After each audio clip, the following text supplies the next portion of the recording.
Luka Doncic just went to Denver and did something nobody expected. He dominated Nikola Jokic and the red-hot Denver Nuggets on their home floor. In his best game yet with the Lakers, he led an absolute beatdown, snapping the Nuggets' 9-game win streak. Doncic made it clear, he is still that guy who tore through the Western Conference on his way to the finals last year. The Los Angeles Lakers' newest superstar dropped 32 points, 10 rebounds, 7 assists, and 4 steals. So let's break down how Luka turned this into his statement game. At this point, plenty has been said about how and why one of the most shocking deals in NBA history went down. We broke it all down previously on the channel. Luka was inactive for the first 3 games after the trade before finally suiting up against the Utah Jazz on February 10th. Coming off a long absence, most analysts and fans expected him to start slow. After all, he hadn't played since Christmas Day. But what Luka showed in his first 3 games in purple and gold didn't just fail to exceed expectations, it barely met the lowest ones. He averaged fewer than 15 points per game on 15.5 shot attempts, shooting a rough 35% from the field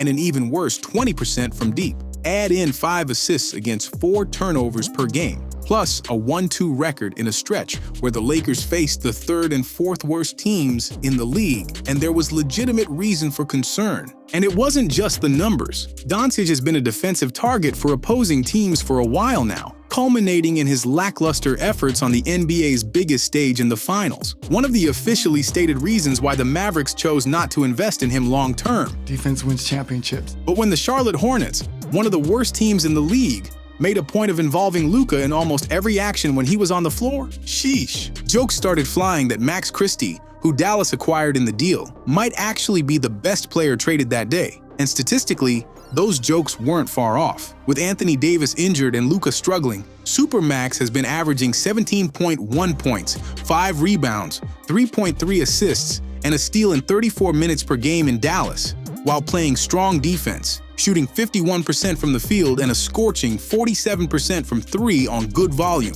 Doncic then sat out the Lakers game against the Portland Trail Blazers on Thursday, further fueling concerns about his fit in LA, especially alongside another ball-dominant star in LeBron James. Tim McMahon, aka Band McMahon, ESPN's go-to insider for all things Dallas Mavericks and author of the upcoming book Wonder Boy about Luka, recently shared his thoughts. This is the Luka that the Mavericks had during their 5-8 start this season, and it looks very familiar. Back then, he was coming off a 25-day absence for what we later learned wasn't just a calf contusion, but also a calf strain. This time, I don't know the exact number of days, but it was around 6 weeks, the longest injury absence of his career. Now, it doesn't seem like there's a weight issue like before, but he doesn't have his legs. And when Luka doesn't have his legs, he's a really poor 3-point shooter. McMahon's words turned out to be prophetic. The first sign of an impending avalanche in Colorado that night came just 2 possessions into the game when Doncic grabbed a miss and fired a no-dribble chest pass to a streaking LeBron James for a transition dunk. I'm a natural-born wide receiver, and he's a natural-born quarterback,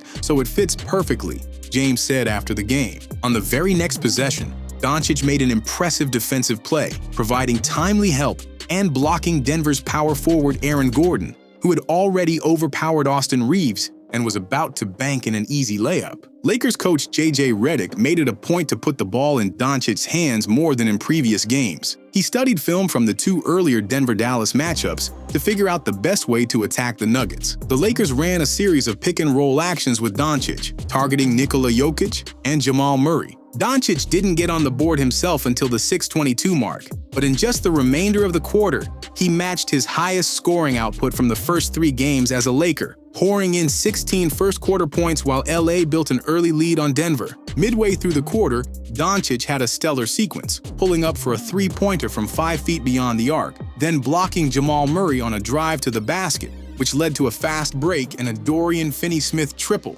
In the second quarter, the Lakers continued pushing in transition off defensive rebounds and Nuggets turnovers. Doncic led the charge, delivering 2 beautiful assists to LeBron, setting him up for a layup and then tossing a perfect lob for a thunderous fast-break alley-oop. His scoring cooled off in the second, but he still drilled a pull-up 3 from the wing with Christian Braun's hand right in his face, following it up with some choice words for Brown. Then, just before halftime, Doncic picked up a technical foul after complaining that he was fouled on a drive to close out the quarter. Doncic kept the fire burning hot in the third. Early in the quarter, after drilling another off-the-dribble three-pointer, he barked at a pair of fans sitting courtside. Then, on a drive against Jamal Murray, he floated in a bucket and shook his head toward the Nuggets bench, as if saying, "He can't guard me." He can't guard me.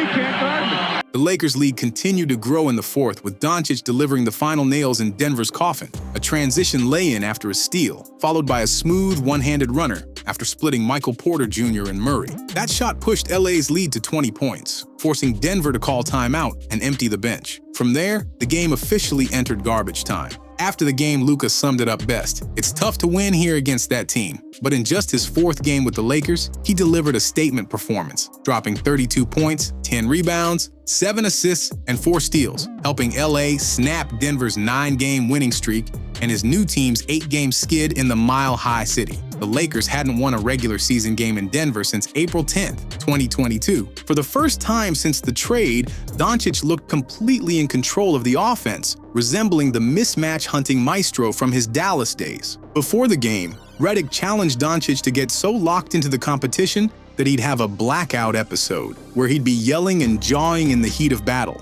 LeBron James certainly noticed that intensity. "He was super dialed in," James said. "Once he started hitting those step-back threes and got to yelling and barking, either at the fans, at us, or at himself, you knew he was locked in." Redick also emphasized that Doncic needed to be the offensive focal point. "I think Luka needs to be the guy that controls the offense," Redick said. "Bron and Austin Reeves will have their moments, but all three of those guys are smart players who can create mismatches and put defenses in the blender." Doncic had plenty of help as the Lakers' offense hummed, staying one step ahead of Denver's defense. James finished with 25 points on 11 of 19 shooting, 9 rebounds, 5 assists, and 3 blocks. Reeves added 23 points and 7 assists, while Rui Hachimura contributed 21 points. But just as impressive, if not more, was the Lakers' defense, which smothered Jokic like no team had all season. The two-time MVP managed just 13 points, his second lowest total of the season, on 7 field goal attempts, tying his lowest mark of the year. He also committed 6 turnovers, his second most in a game this season. From a box score perspective, it was arguably Jokic's worst performance of the season, and his worst against the Lakers since Denver's dominance over them began in 2023. Instead of relying on a skinny starting center Jackson Hayes, LA deployed Hachimura as their primary defender on Jokic, a strategy that paid off. Hachimura has held his own against physical Karl Anthony Towns and Julius Randle in the past, and on this night, he executed the game plan to near perfection. He picked up Jokic at half-court, bumped him off his spots, and fronted him aggressively, with LA zoning up behind to deny easy lob entries. Meanwhile, Jared Vanderbilt made his presence felt in just 6 minutes of action. Serving as a small ball center, he pestered Jokic up and down the court, drew an offensive foul, and in just 80 seconds, racked up 2 steals and 3 drawn fouls, including a flagrant foul from Julian Strawther. Though foul trouble limited his minutes, Vanderbilt's relentless energy set the tone defensively. Beyond them, Doncic played passing lanes aggressively. James took turns guarding Murray and switching onto Jokic, and Dorian Finney-Smith provided elite versatility, defending Murray, Porter Jr., and Jokic at different times. Now, Doncic's first matchup against his former team looms, with the Mavericks visiting Los Angeles on February 25th. But if you ask Doncic, he's already convinced this Lakers squad is championship material. "I know our goal is to win a championship," Doncic said. "That's our only goal, and I think we have the team for that." The Lakers' ball movement, spacing, and shot quality in Denver were a glimpse of their offensive ceiling. The trio of Doncic, James, and Reeves is already proving to be a lethal combination of shot-making, playmaking, and basketball IQ. When fully realized, this offense could be terrifying. And if the Lakers do make a deep playoff run, it will probably look a lot like this night in Denver, with Doncic leading the way, draining step-back jumpers, whipping passes across the court, and yelling the entire time. Luka silenced all the doubts in this game. He proved he can shine under the bright lights of LA. But was this just one big night? Or are the Lakers really about to make a run in the West? Let me know what you think in the comments. And don't forget to like, subscribe, and hit the notification bell for more in-depth basketball stories and analysis.